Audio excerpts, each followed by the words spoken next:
네, 여러분 반갑습니다. 반갑습니다. 네, 금강경 전 시간에 이어서 43페이지 아래쪽에 볼까요? 또 하나 알아야 할 것은 석가모니 불이 삼천대천 세계의 부처님이라는 사실입니다. 초학자 여러분을 위해 설명을 좀 해볼까 합니다. 삼천대천 세계를 들어볼까요? 제가 어렸을 때 어떤 이가 제가라는 분은 남익은 씨죠. 어렸을 때 어떤 이가 세상에서 제일 허풍 센 사람이 누구냐고 물었던 적이 있습니다. 제가 모른다고 하니까 그 사람은 바로 석가모니 불이라고 했습니다. 석가모니 불이 말하는 삼천대천 세계는 너무나도 엄청나고 황당해 아무도 그 허풍을 당할 자가 없다는 겁니다. 삼천대천 세계는 정말로 엄청난 세계입니다. 당시 저는 어렸던 탓에 그 사람의 말을 듣고 그냥 웃어 넘겼습니다.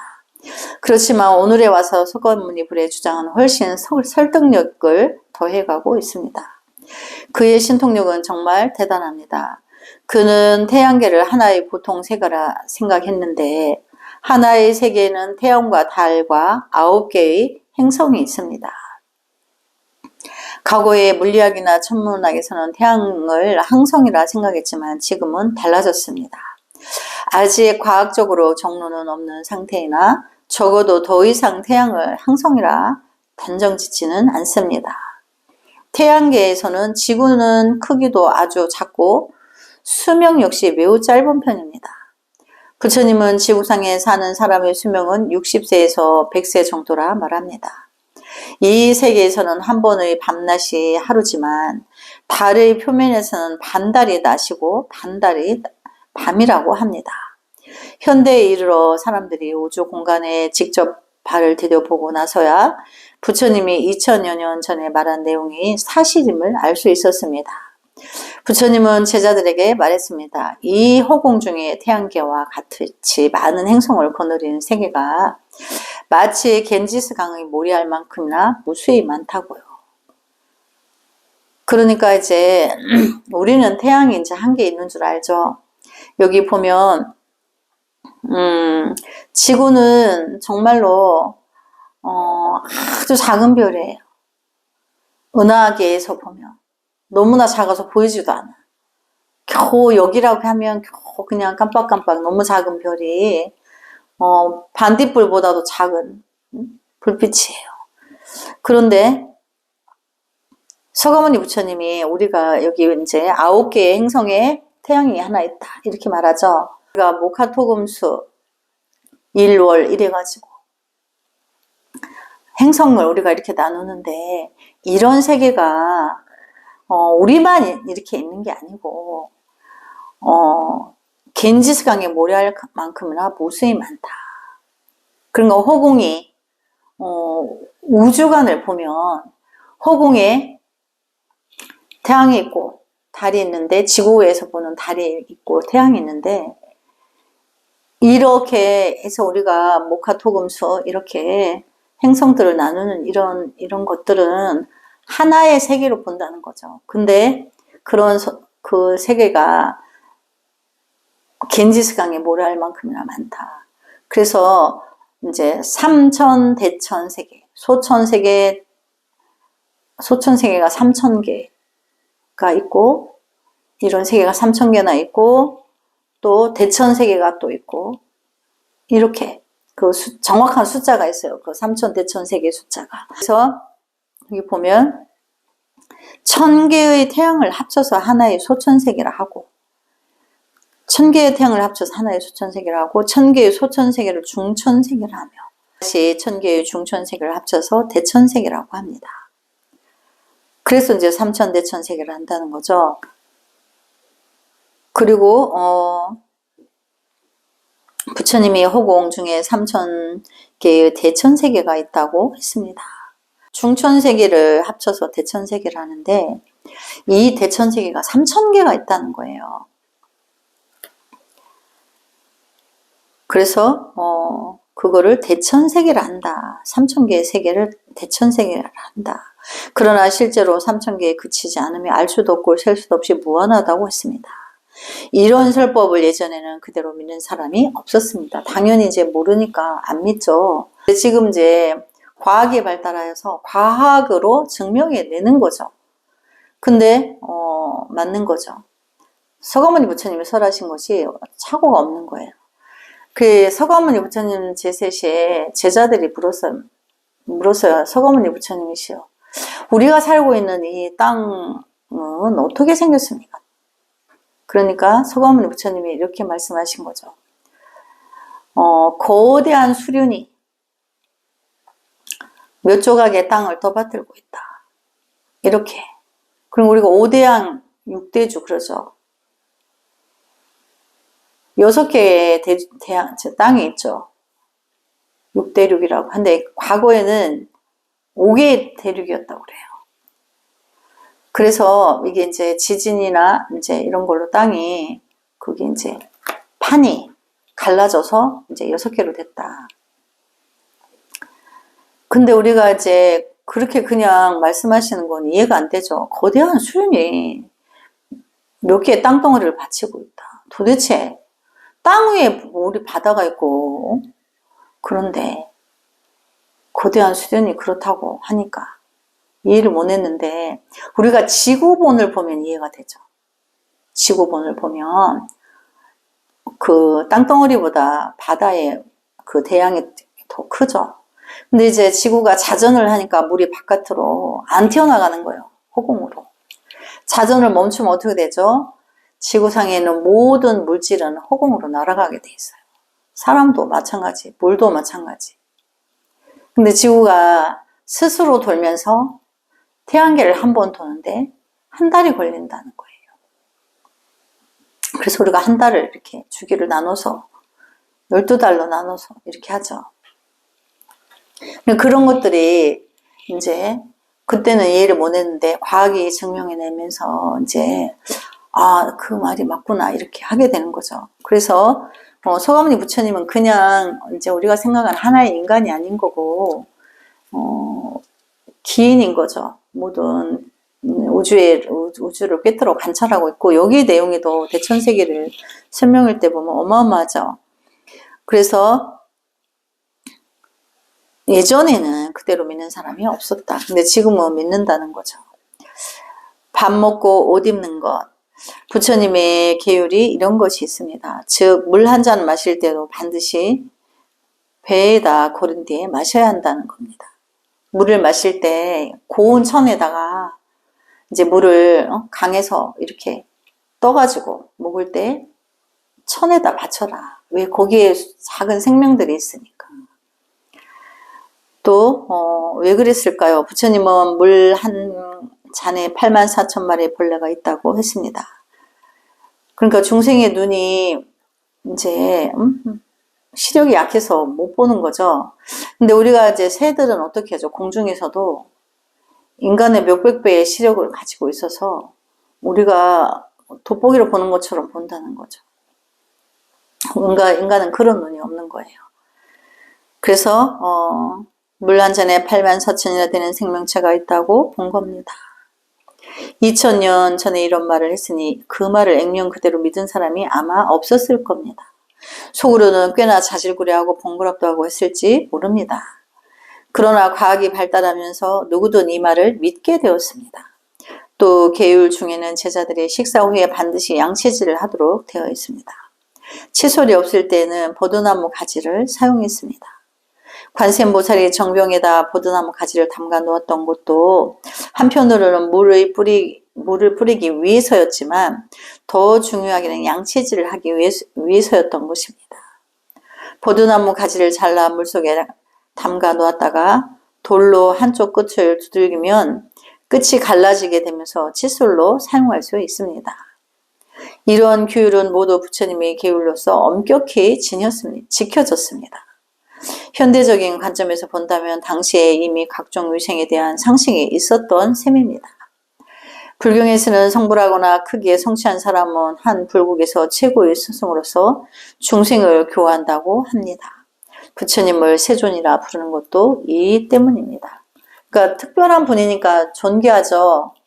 그래서 존귀한 분이라고 이제 세존이라 한다.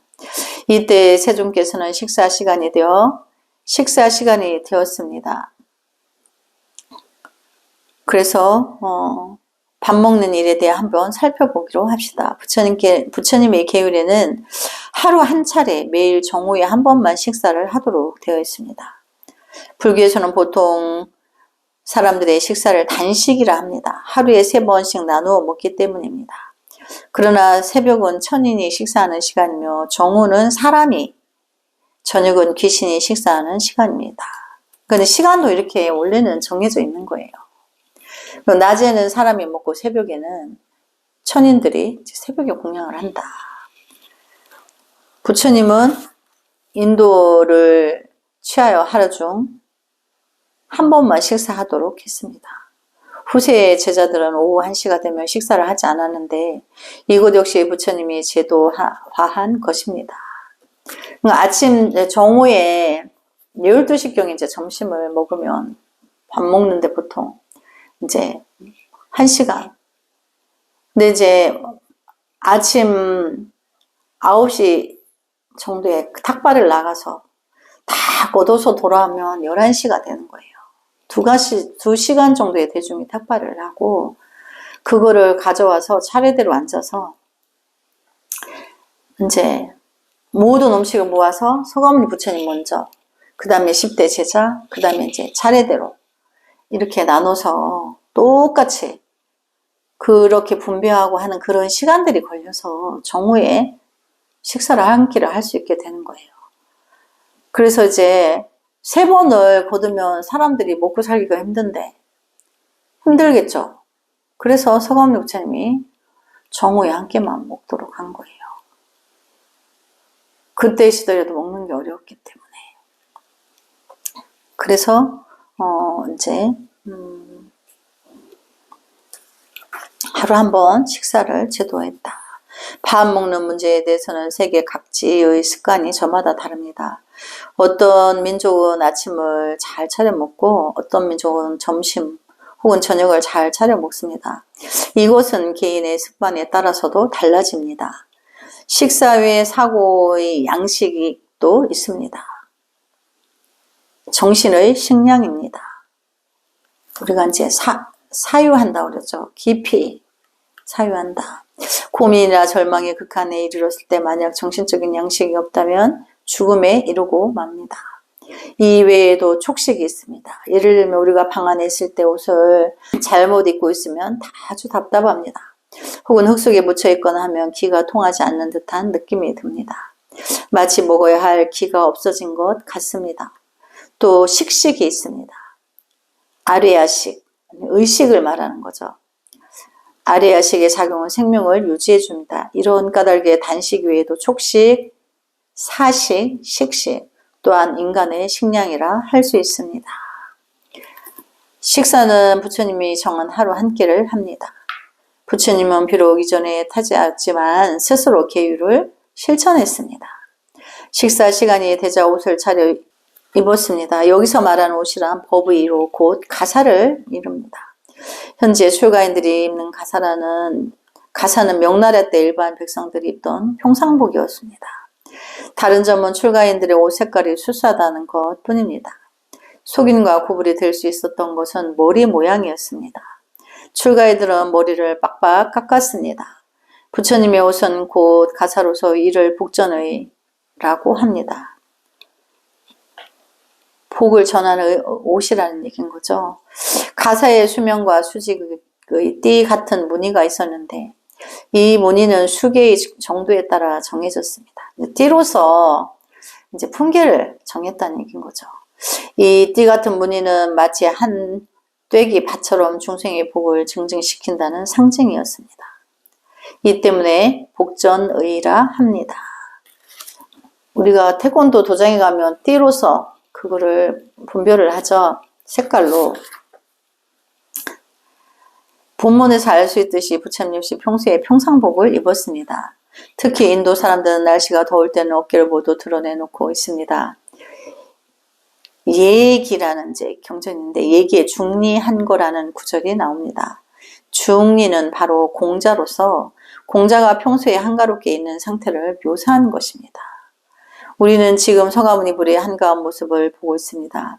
비교적 자유로운 상태입니다. 그러나 식사 시간이 되자 가사를 걸쳐 입고 지발, 밥그릇을 집어들었습니다. 중국에 전해진 발로는 와발이나 동발이었는데 어떤 것이든 모두 밥을 먹기 위한 도구였으며 국이든 밥이든 모두 같이 섞어서 한 그릇에 담았습니다.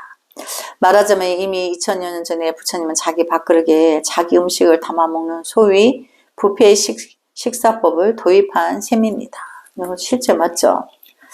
그래서 이제 여기 보면 중국에서는 와발, 이제 도자기를 구워가지고, 와발은 기와 같이 이제 그렇게 구워가지고 했고, 동발이었는데 대중들이 이제 여름에 이제 밥을 먹다가 동발에서 쇠독이 간과 만나니까 병을 일으켜서 죽는 거예요.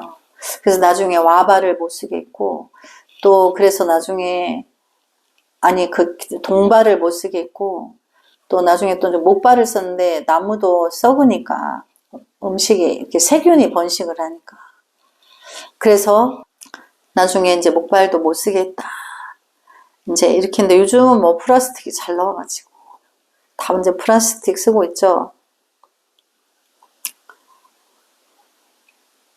그래서 서가모니 부처님이 편안하게, 근데 어떻게 하시죠?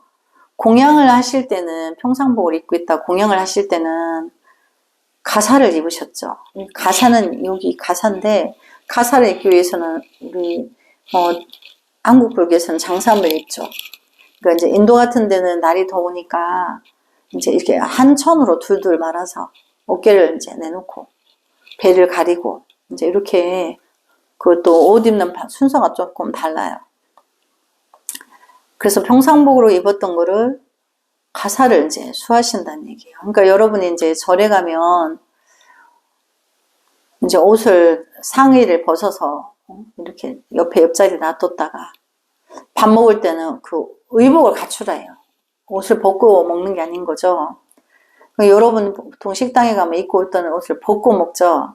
이제 부처님 법은 안 그래요. 정장을 하고 정중한 식사를, 공양이니까 이제 이렇게 하는 거죠. 옷을 입고 그릇을 들고서 수도에 집착에 걸식을 합니다. 걸식을 다른 말로 하면 화연이라 하는데, 부처님의 계율에 따르면 제자들은 밥을 지어서는 안 될 뿐 아니라 밭을 갈아 채소를 기를 수도 없었습니다. 밭을 갈다 보면 자신도 모르게 흙 속에 있는 생명을 해치기 마련입니다. 여름이 되면 결사가 있습니다. 제자들이 한 곳에 모여 수행하고 타자하며 거기서 벗어나지 못하게 합니다. 인도는 열대 지방이기 때문에 여름에 특히 벌레들이 많습니다. 길을 걷다 보면 많은 생명을 밟아 죽이게 됩니다. 이 때문에 여름이 되기 전에 식량을 비축해 두었다가 사용하며 찬바람이 이는 가을이 되어서 다시 화연을 시작합니다. 이것은 당시의 제도였으나 시대를 거듭하면서 조금씩 달라졌습니다. 그러니까 이제 그 인도는 우기가 오면 뭐 모든 게 이제 불편해지니까 이제 안거라는 거를 들어가게 되죠. 우리도 하안거, 동안거가 있죠. 그래서 이제 하안거에 3개월 동안 비가 오는 우기에 바깥에 안 나오고 대중이 모여서 동굴에 모여서 수행을 했다는 거예요. 근데 그때는 탁발을 하냐 안 해요. 그 이제 안거 때 먹기 위한 이제 식량을 이제 비축해 두었다가 돌아다니고 비도 맞고 뭐 벌레도 밟아 죽이고 이러니까 비 오면은 숲에 있던 벌레들이 다 나오죠. 그러니까 그 생명을 다치게 안 하기 위해서 또 대중들이 이제 공양을 만들어서 스님들 때 공양하기가 비가 오고 하니까 원만하지가 않았던 거예요. 그래서 이제 그렇게 했다. 그래서 이제 찬바람이 되는 가을이 되어서 다시 화연을 시작합니다. 그럼 이제 가을에는 좀 있으면 겨울이 오니까 모든 것이 춥고 얼어붙고 하니까 또 탁발이 이제 걸식이 만만하지가 않죠. 그러니까 이제 다시 또 동안거를 들어갔다. 그래서 걸사 생활의 위, 그러니까 왜 그러면 얻어먹게 했느냐. 화연에 임할 때는 분별심이 갖지 않도록 규정합니다. 이제 탁발을 나갈 때 이제 부처님 제세시에 어떤 제자는 가난한 집에만 가서 탁발을 하고 어떤 제자는 부잣집에만 가서 하는 거예요.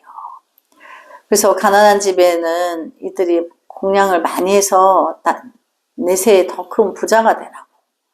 어떤 제자는 가난한 집에 먹고 살기 힘드니까 부잣집에만 가서 하는 거예요. 근데 그게 이제 의견이 분분하다가 서가모니 부처님께 고하게 됐어요. 근데 서가모니 부처님이 그러셨죠. 차별을 두지 마라. 똑같이 해라. 이렇게 하게 됐죠. 그래서 가난한 집이나 부잣집이나 똑같이 들어가며 화연해야지 그중 어느 하나만을 골라 화연하지 못하도록 했습니다. 예를 들면 인도의 대보 출신인 가섭존자는 특히 빈곤한 하층민을 동정하여 빈민 지역만을 돌며 화연했고 자신의 제자로 받아들이는 사람도 모두 빈민 출신이었습니다. 또 다른 제자인 수불이 존자는 이와 정반대로 부귀한 집안만 돌며 화연을 했습니다. 부처님은 이 두 제자에게 타일렀습니다. 너희들은 마음을 공양하지 못한다. 돈이 있건 없건 지혜가 높건 낮건 화연할 때는 똑같이 해야 한다. 분별심이 있어서는 안 된다. 사람들이 얼마를 주어도 그곳으로 주오며 한 집에서 얻은 양이 부족하면 다시 다른 집으로 가면 된다. 지금도 출가인들이 대문 밖에서 목탁을 똑똑 두드리는 것은 서가모니 부처님 불로부터 내려온 풍습입니다. 태국에서는 아직도 걸식 제도를 보존하고 있습니다. 태교교의 불교도 가정에서는 점심밥이 다 되어도 출가인들이 화연하기 전에는 감히 밥 솥뚜껑을 열지 않습니다. 출가인이 오면 얼른 솥뚜껑을 열어 밥주걱으로 솥 가운데 밥을 뜨고 여기에다 아주 좋은 반찬들 곁들여 내줍니다. 출가인들이 떠나야 비로소 밥을 먹기 시작하는데 이것은 불교의 유습입니다. 그래서 이제 그 대중들이 이제 공양을 드릴 때 정성껏 지은 음식을 이제 절대 먼저 맛보지 않고 오면은 바로 그때 솥뚜껑을 열어서 공양을 반찬과 모든 걸 만들어서 드리고 그리고 이제 스님이 떠나면 그때 자기들이 식사를 한다. 그래서 이제 경전에 보면 사위성 안으로 들어가 걸식하셨다. 성 안에서 한 집 한 집 걸식을 하시고 원래의 곳으로 돌아오셨다. 식사를 끝내고 이발을 수습하신 뒤 발 씻고 자리를 깔고 앉으셨다. 이 단락은 화연을 해서 점심을 먹는 장면에 대해 말하고 있습니다. 불경을 연구해보면 부처님은 밤부터 낮까지 줄곧 선정에 들어있다는 것을 알 수 있습니다.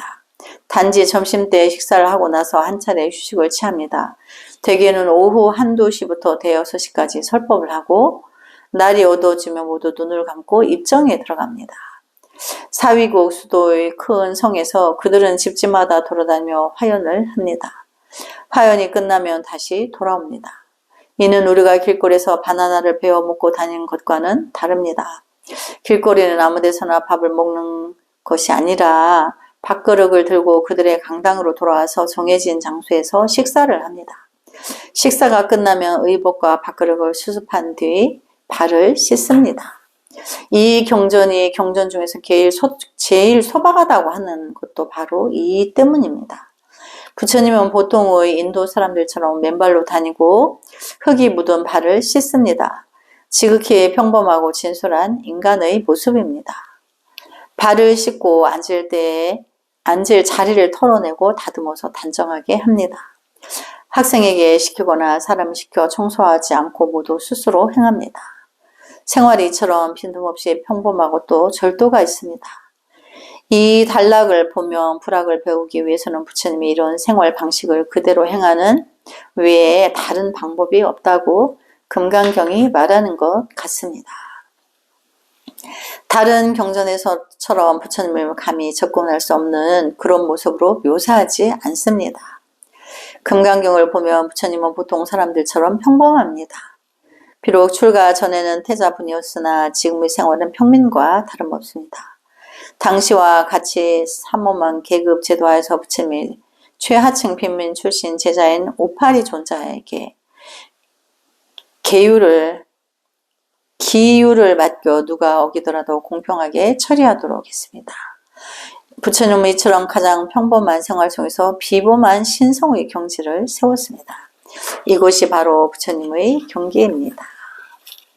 그래서 소소하지만 이제 그 계율은 여법하다는 거죠. 예상치 않다는 거죠.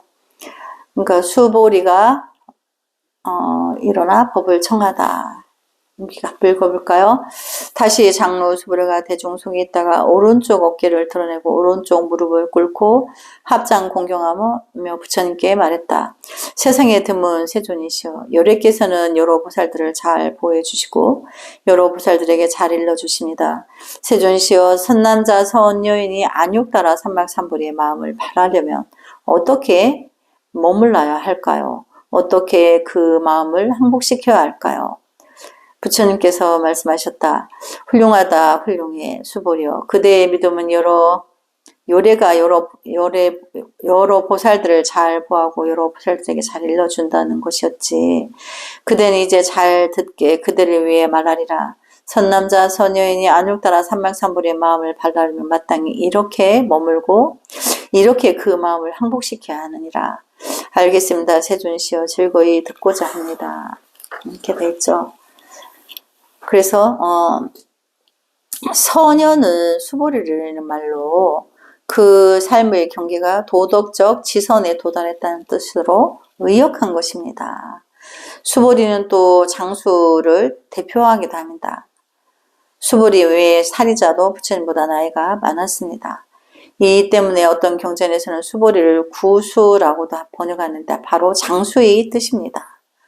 중국에서 흔히 말하는 학발동안이니 남극선옹이니 노수성이니 하는 것과 같습니다.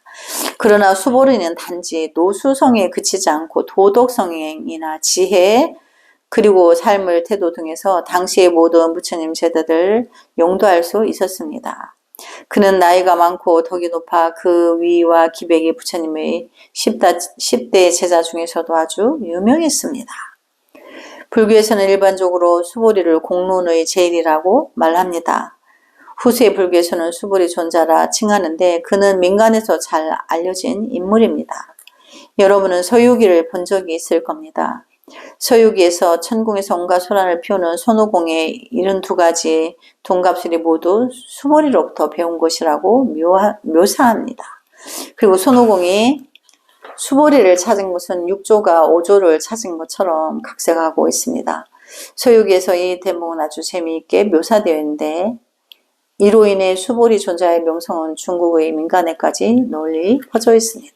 그러니까 서유기를 보면서 수보리 존자가 어떤 신통을 이제 72가지의 신통을 이제 손오공이 받아서 다 그걸 쓰게 되죠. 그래서 이제 서유기 때문에 수보리의 이제 명성이 세간들에게 많이 알려지게 됐다. 이제 그 뜻인 거죠. 그래서 오늘 이제 여기까지 하고 다음 시간에 이어서 하겠습니다. 나무 서가모니불 성불하지 않겠습니다. 성불하지 않겠습니다.